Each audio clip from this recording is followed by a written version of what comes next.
자, 반갑습니다. 한번 또 오늘도 열심히 한번 해봅시다. 나와 있다시피 이제 우리가 그동안 고구려의 전성기, 뭐 광개토대왕, 장수왕 이렇게 봤고요. 또 백제가 고구려의 공격을 받아서 뭐 수도도 함락당하고 계로왕도 죽고 이런 위기를 극복해 나가는 과정을 또 봤죠. 문주왕 때 얼른 대처해서 본인이 왕위에 오르고 수도도 옮기고 그다음에 이제 동성왕 그리고 또 무령왕 거쳐서 성왕에 이르기까지 이 과정들을 봤고요. 그다음에 이제 이번 시간은 신라의 영토 확장인데 어느 왕 때 무슨 얘기하는 건지 대충 느낌이 오는 친구들도 있을 거예요. 그리고 뭐 이미 알고 있는 친구들도 있을 거고. 우리가 지난 시간에 봤던 내용을 보면 성왕 때, 백제 성왕 때 드디어 이제 음 고구려한테서 받았던 공격 그 이후로 시작된 위기의 어떤 극복 과정이 거의 완성 단계다 이런 얘기를 했었잖아요. 그래서 성왕 때 거의 완성을 보고 요 힘을 떨치기 위해서 이제 신라의 진흥왕과 손잡고 한강 유역을 공격했었다. 그래서 한강 유역을 공격하는데 심지어 성공하죠. 그래서 한강 유역을 신라와 함께 차지를 하는데 근데 이제 결과적으로는 신라한테 한강 유역을 다 빼앗기게 되는 그래서 그걸 복수해 보려고 충북 옥천에 있는 관산성을 공격했다가 오히려 성왕이 이제 전사당하는 그런 것까지도 배웠던 것 같아요. 근데 여기서 좀 느낌이 오셨을 수 있을 것 같아요. 그러니까 그래도 상대가 고구려인데 물론 고구려는 이제 장수왕 이후에 좀 이렇게 왕권 분쟁 같은 것들이 생기고 또 위에 돌궐이나 이런 데 공격을 받고 하면서 장수왕 이후에 좀 많이 약해지는 면은 있어요. 뭐 안장왕, 안원왕, 양원왕의 왕권 분쟁, 뭐 세군과 추군의 갈등 막 이런 애들 복잡한 내용들이 있는데 어쨌든 장수왕이 죽은 뒤에 고구려가 조금은 약해졌다고는 해도 그래도 고구려거든요.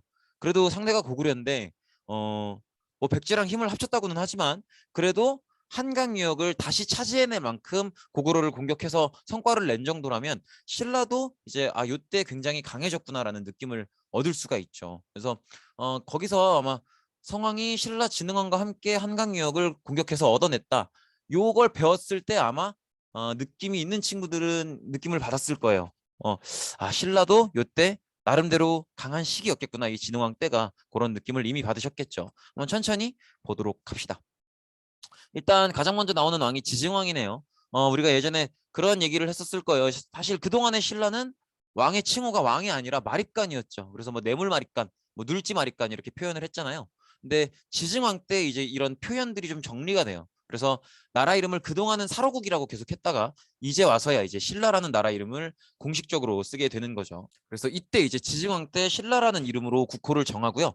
그 다음에 왕이라는 칭호를 쓰는 것도 이때부터예요. 그러니까 그 전까지는 이제 뭐 차차홍, 이삭은, 마립간 이렇게 쭉 쓰고 우리는 마립간만 기억하자고 했었죠. 그래서 뭐 뇌물 마립간, 눌지 마립간 이렇게 가다가 지증왕 때 드디어 이제 왕 칭호를 쓰기 시작하는데 특히나 이 왕 칭호를 쓰는 건 중국의 영향을 받는 거예요. 그래서 중국식 칭호를 받아다 쓰는 거다 이렇게 이해하시면 될 것 같고요. 그 다음에 우산국, 이제 울릉도 독도를 묶어서 우산국이라고 해요. 근데 우산국은 워낙 이제 본토랑 조금 떨어져 있긴 하잖아요.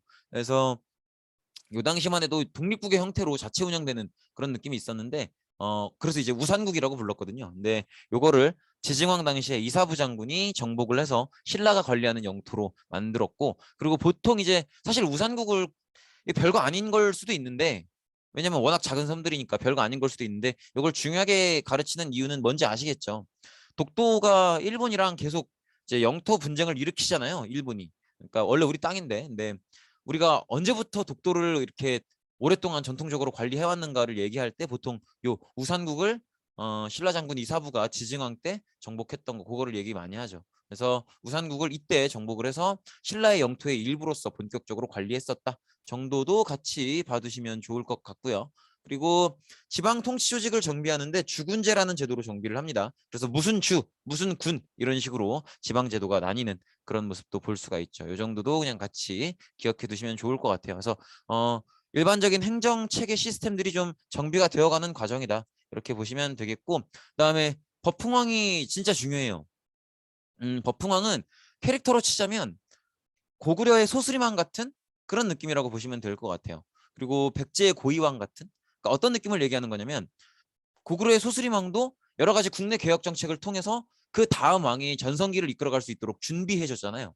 그리고 백제의 고이왕도 이런저런 뭐 율령을 반포하고 관등제 관복색을 정비하고 이런 개혁 정책들을 통해서 이때 쌓았던 국력을 바탕으로 근초고왕 때 이제 여기저기 뻗어가고 고구려 고고고낭도 죽이고 이렇게 전성기를 뻗어갔던 거거든요.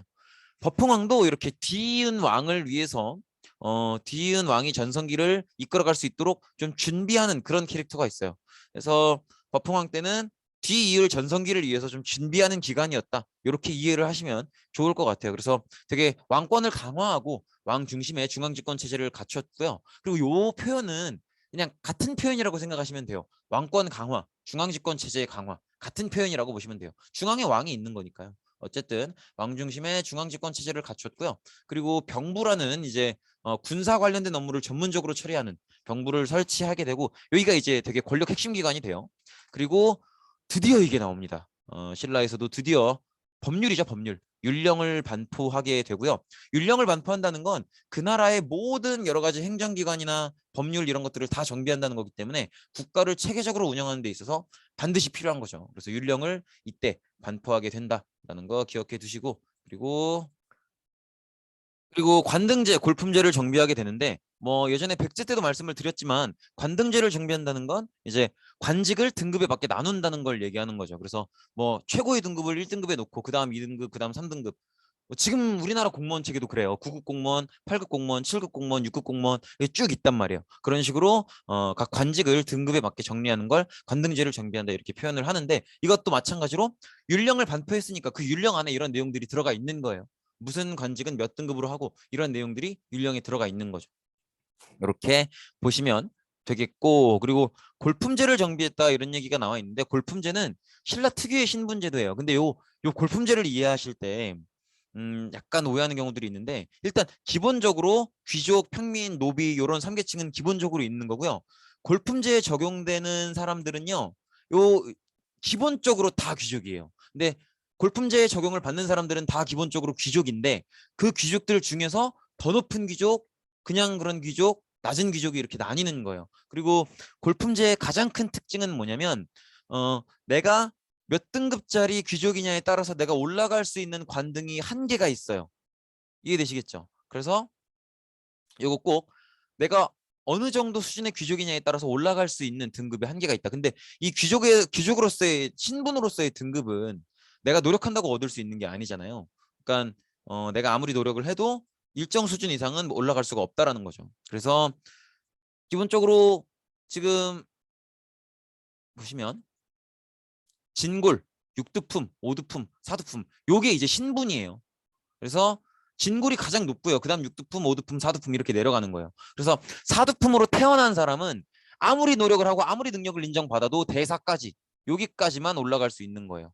그리고 오두품으로 태어난 사람은 마찬가지로 여기까지만 올라갈 수 있는 여기까지만 올라갈 수 있는 거고 그다음에 육두품으로 태어난 사람은 아무리 노력을 해도 여기까지만 올라갈 수 있는 거고 진골만이 끝까지 다 올라갈 수 있어요. 그래서 아마 기억나시려나?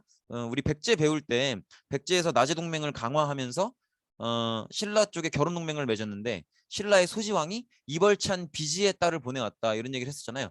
그 이벌찬이 이 이벌찬이에요. 근데 기본적으로 이벌찬은 진골만이 가질 수 있는 최고의 관등이니까 그 이벌찬 비지라는 사람도 왕족이라고 볼 수 있는 거죠. 그래서 기본적으로 골품제에 적용을 받는 사람은 다 귀족이고요. 근데 귀족인데 얼마나 더 완전 귀족이냐 아니면 그저 그런 귀족이냐 뭐 이렇게 나뉘는 거고요. 그중에 진골은 일단 기본적으로는 모두 왕족이라는 거 이렇게 생각을 하시면 되겠습니다. 그리고 지금 요 표를 봤다 그래서 이거 옮겨 적고 그러지 마세요.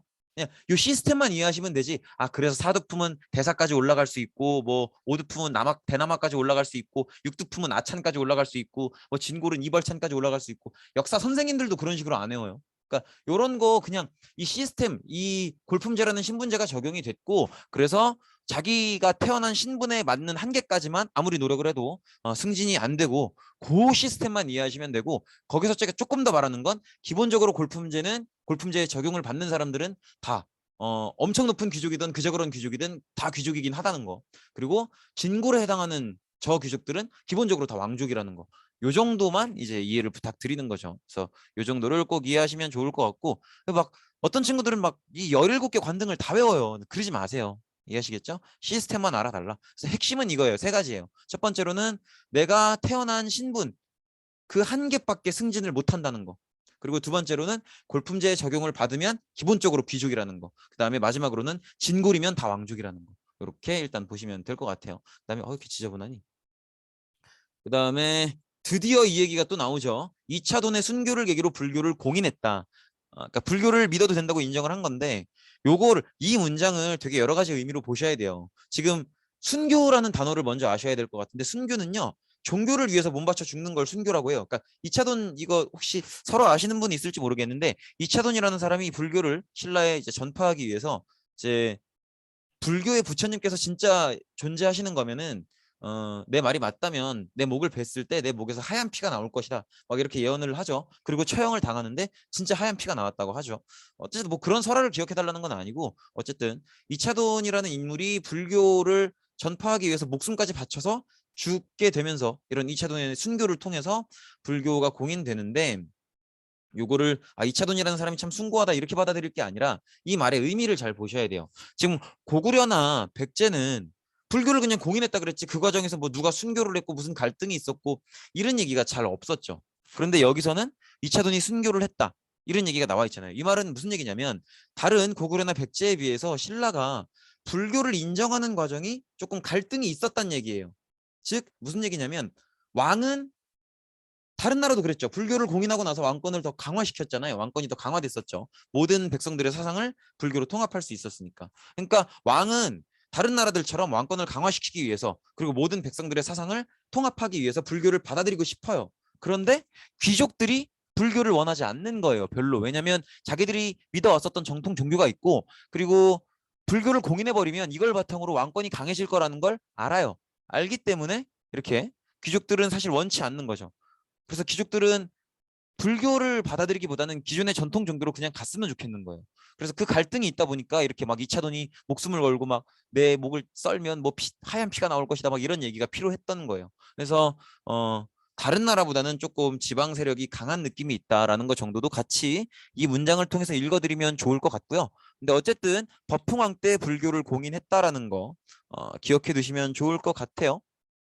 보통 어떤 분들은 그렇게들 기억들 하더라. 그래서 어떻게 율령이 법이잖아요. 그래서 율령을 반포했으니까 법이 흥한 왕이고 또 불교는 불법으로 얘기하는 거 아니겠어요? 그래서 불교를 공인했으니까 불법이 흥한 왕이고 뭐 이런 식으로 기억하시는 분들도 있던데 뭐 그건 알아서들 하시고 어쨌든 요 시기에 불교를 공인했다는 거. 그리고 요 느낌도 가지셔야 돼요. 지금 우리가 이전 시간에 신라와 가야의 성장을 보면서 왜 가야는 삼국시대에 안 껴지는지를 얘기했었죠. 그래서 그때 가야는 고대 국가화되지 못했다. 왜냐하면 왕이 다른 부족장들의 권력을 압도하고 중앙집권 체제를 구성해야 고대 국가화가 되는 건데 가야는 그렇게 하지 못하고 그냥 연맹체 국가로 남았다. 그렇게 얘기를 했었잖아요. 그러면서 고대 국가화가 되기 위한 과정과 조건으로 한 4가지 정도를 얘기했었어요. 그때 뭐뭐 얘기했었냐면 영토를 확장해야 되고 그 다음에 왕위를 계승하는 걸 부자상속을 해야 되고 그 다음에 율령을 반포해야 되고 불교를 공인해야 되고 그런 4가지 조건을 얘기했었는데 고구려랑 백제는 이미 이걸 다 채웠죠. 그런데 아마 기억나실 거예요. 그때 신라는 율령 반포랑 불교 공인을 물음표로 뒀었어요. 이제 나오는 거죠. 그러니까 무슨 얘기를 하고 싶은 거냐면 고구려나 백제에 비해서 시기적으로 그런 게 좀 늦어진다는 거예요. 왜 늦어지겠어요? 다른 나라들은 고구려나 백제는 벌써 불교 공인이고 율령 반포고 다 했는데 왜 신라는 늦어질까요? 왜냐하면 구석에 있으니까 그런 거예요. 우리나라가 있고 중국이 있으면 신라가 여기 있잖아요. 안 그래도 구석이고 또 산맥이 막고 있잖아. 그러니까 모든 전파들이 다 느린 거예요. 느리다 보니까 율령 반포하고 불교를 공인하고 이런 것들도 다른 나라보다 조금 시기적으로 늦어지는 그런 모습을 볼 수가 있죠. 그리고 건원이라는 독자적인 연호를 사용했는데 연호라는 건 뭐냐면 연도에 이름을 붙이는 거예요. 그래서 뭐 올해부터 뭐 태진이라는 연호를 붙인다. 그러면 올해부터가 태진 1년, 내년에는 태진 2년 이렇게 되는 거예요. 요거 뭐로 이해하시면 빠르냐면 음, 그 연애하시는 분들 날짜 세시죠. 이렇게 우리 오빠 만난 지 며칠, 우리 자기 만난 지 자기를 토할 것 같아. 하여튼 그런 거 날짜 세시잖아요. 그래서 이렇게 막 그런 친구들 핸드폰 켜보면은 뭐 우리 사랑 플러스 1일, 2일, 3일 이렇게 돼 있죠. 그럼 그 우리 사랑이 이제 1호라고 보시면 되는 거예요. 그래서 우리 사랑 며칠, 우리 사랑 며칠, 우리 사랑 320일, 우리 사랑 400일, 우리 사랑 500일 뭐 먹으러 가자 뭐 이런 식으로. 그래서 그렇게 날짜의 이름을 붙이잖아요. 연애를 하시면. 그런 식으로 연도의 이름을 붙이는 거예요. 그래서 건원 1년, 건원이라고 연호를 쓰기로 한 해부터 건원 1년, 건원 2년, 건원 3년 이런 식으로 연호를 붙이는 건데 요거는 우리나라가 다른 나라한테 복속되어 있지 않다라는 상징이에요. 마치 그렇게 커플들끼리 막 날짜에 이렇게 날짜에 이름을 붙이는 게 날짜에 이름을 붙이다는 표현이 좀 그렇긴 하지만 날짜를 세는 게 우리 커플이다라는 상징인 것처럼 이렇게 연도에 이름을 붙이는 건 이 연호를 세운 그 해를 기준으로 요 시간들은 우리의 시간들, 즉 우리가 주인공인 시간이다 이런 의미이기 때문에 우리는 다른 어떤 나라에도 굴복하지 않는다, 복속하지 않는다. 우리는 우리다, 우리가 중심이다 이런 상징이에요. 그래서 연호를 쓴다는 건 굉장히 중요한 의미가 있습니다.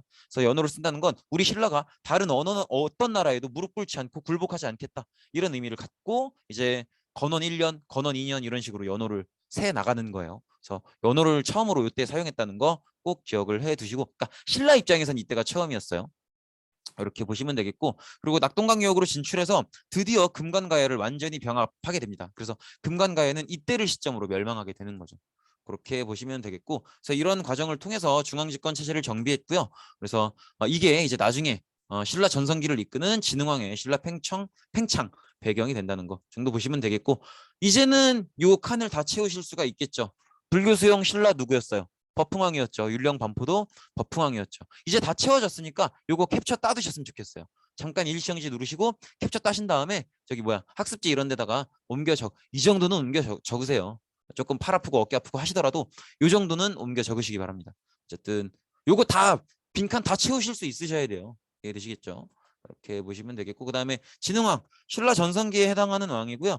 일단 황룡사를 지어서 왕실의 안녕을 기원했습니다. 근데 삼국시대는 이런 일들이 많아요. 불교를 공인하고 나서는 좀 뭔가 큰 일을 하려고 하면 절을 짓는다든지 해서 좀 잘 되기를 기원하고 이런 일들이 많습니다. 여기 이제 황룡사 복원도예요. 나중에 고려시대 때 다 불타 없어지긴 하는데 일단 여기 이제 추정 복원도입니다. 지금은 이제 절터만 남아있죠, 경주에. 이렇게 보시면 되겠고, 그 다음에 화랑도를 조직해요.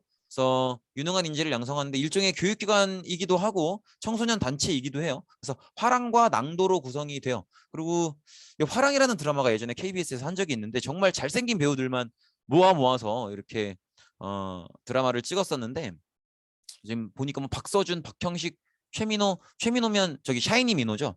뭐 이렇게 되어 있네요. 정말 잘생긴 배우들만 모아서. 근데 이게 역사적 근거가 있는 게 실제로 잘생긴 남자들을 모았다고 이렇게 나와 있기는 해요. 외모를 좀 봤다고. 저는 못 아씨.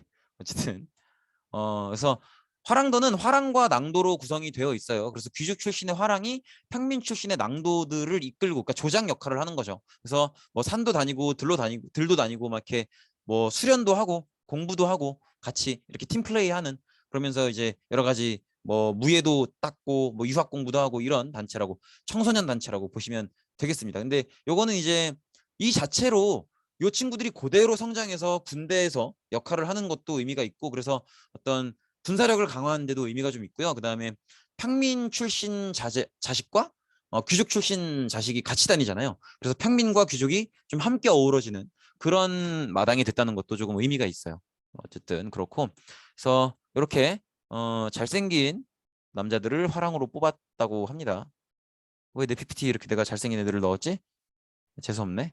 그래서 아이유를 넣어봤습니다. 너무 잘생긴 애들만 보니까. 아이유가 화랑과 어떤 관계가 있는지는 이해하시겠죠? 그냥 제가 넣은 거예요. 이쁘긴 하다, 그죠? 대박이다. 어쨌든 그렇고, 그다음에 뭔 얘기를 한 거야? 그리고 이제 동그라미 3번은 자, 백제와 누가 함께 고구려를 공격해서 한강 유역을, 백제 누구였어요, 이거? 백제의 위기 극복을 완성 단계로 끌어올렸던 성왕이었죠. 성왕과 함께 고구려를 공격해서 한강 유역을 나누어 점령했었죠. 그런데 이제 백제가 차지했던 한강 하류 지역까지 다 빼앗아서 한강 유역을 결국에는 진흥왕이 독차지하게 되죠. 그리고 요것 때문에 이제 나제동맹이 결렬되는 과정도 우리가 봤었고요. 그리고 나제동맹이 결렬돼서 백제라는 친구는 잃어버렸지만 한강 유역에 엄청난 어떤 생산물 그리고 많은 인구들 다 차지할 수가 있게 된 거고, 그리고 사실은 한강유역에서 농사가 잘 되고 뭐 이런 것도 중요하지만 진짜는 이거예요. 당항성을 통해서 중국과 직접 교류가 가능해졌다는 거. 요거를 꼭 기억을 하셔야 됩니다. 사실 그렇잖아요. 몇 번을 얘기했잖아요. 신라가 지금 우리나라 전체에서 가장 이제 구석진대에 있고, 그리고 또 그나마도 산맥으로 막혀 있기 때문에 중국과의 교류가 어려운 상황이고, 그렇기 때문에 선진 문물을 받아들이기가 가장 어려운 상황이에요. 고구려나 백제에 비해서. 그러니까 신라는 거기에 대한 목마름이 계속 있는 거예요. 그래서 그래서 한강유역에 대한 욕심도 컸던 거고, 그래서 한강유역을 다 독차지하자마자 당항성이라는 걸 만들어서 이제 신라, 그러니까 뭐야, 한강 하구에 당항성을 만들어서 이렇게 중국과 바로바로 교역할 수 있도록 설비를 해놓은 거죠. 그리고 금관가야가 약해진 다음에 가야를 이끌었던 게 대가야인데, 대가야도 진흥왕 때 항복을 합니다. 그래서 대가야를 완전히 정복하고 신라의 전성기를 이끌게 되죠. 그래서 이렇게 보시면 될 것 같아요. 그래서 이렇게 넓은 영토를 차지했고, 한강유역을 차지하는 거에서 그치지 않고 이렇게 고구려까지 쭉 올라가서 황초령비, 마운령비가 있는 이 지점까지도 이렇게 영토를 차지하게 됩니다. 그리고 이렇게 여기에 이 지역에 당항성을 만들어서 이런 식으로 중국과 직접 교역이 쉬워지도록 이렇게 노력도 했고요. 이런 모습들, 당항성 절대 잊어버리지 마시고, 그리고 대가야도 정복했다는 거 절대 잊지 마세요. 대가리인 줄 알고 깜짝 놀랐네. 대가야를 정복한 거예요. 어쨌든 그렇게 보시면 되겠고, 그리고 요 진흥왕 순수비라 그래서, 이 순수비라는 건 뭐냐면 왕이 직접 이 지방을 이렇게 돌아다니면서 좀 살펴보고 이러는 걸 순수한다고 해요.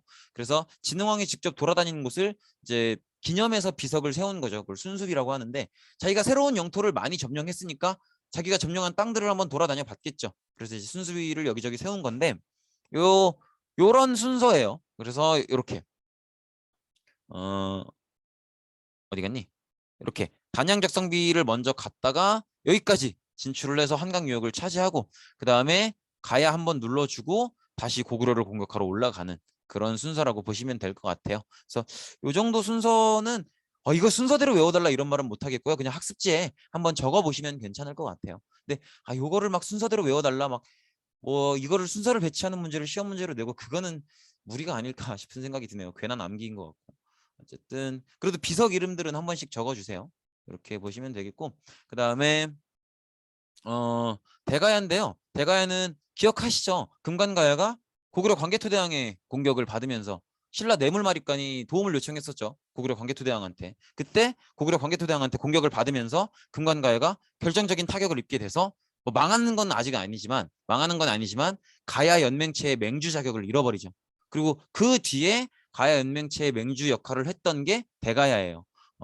여기도 역시 철이 많이 생산이 되고, 그리고 고구려의 광개토대왕의 공격으로부터 받은 피해가 조금 적었다. 그렇기 때문에 이제 맹주 역할을 할 수 있었던 거죠. 나름대로 국가를 건실하게 운영해 보려고 이런저런 노력들을 해요. 중국 남주에도 사신을 파견해보고 일본과도 활발히 교류하고 하는데, 결국엔 어쩔 수 없이 백제나 신라가 너무 갈수록 강해지니까, 백제도 위기를 겪었지만 건강하게 회복해 나가는 추세고, 신라는 말 그대로 성장을 하는 추세고, 이 등살을 이겨내질 못한 거죠.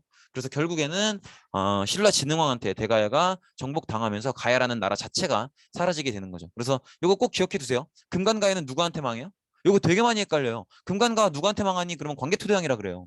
왜냐면 예전에 공격받았던 게 기억이 나니까. 근데 그때는 약해진 거지 아예 망한 건 아니었죠. 금관가야가 그냥 맹주 자격을 잃어버린 거지. 그러니까는 금관가야를 완전히 정복했던 건 법흥왕이었죠. 그리고 대가야는 진흥왕한테 망한다는 거 정도를 기억하시면 되겠습니다. 네, 고생 많으셨습니다. 오늘도 수업은 여기까지 하겠습니다. 이 말 너무 좋지 않니? 어쨌든 고생 많으셨습니다.